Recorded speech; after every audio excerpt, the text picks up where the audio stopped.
ధన్యవాదాలండి. ఓం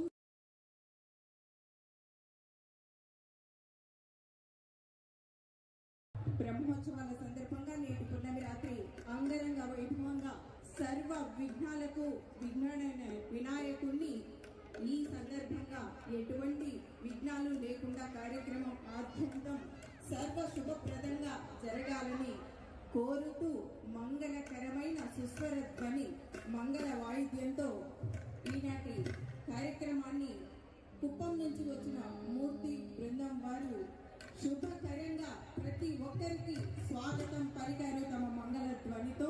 ధన్యవాదాలు మూర్తి గారు. తర్వాత ఈ అద్భుతమైన కార్యక్రమాన్ని ఇప్పుడు ఆలాపించడానికి వచ్చేశారు ఎస్వి సంగీత నృత్య కళాశాల ఆధ్యాత్మిక విద్యార్థి బృందం తిరుపతి వారు. మనకు భవ బోధించి అద్భుత వేద మంత్రం అని రామదాసు ఆనాడు అన్నాడు.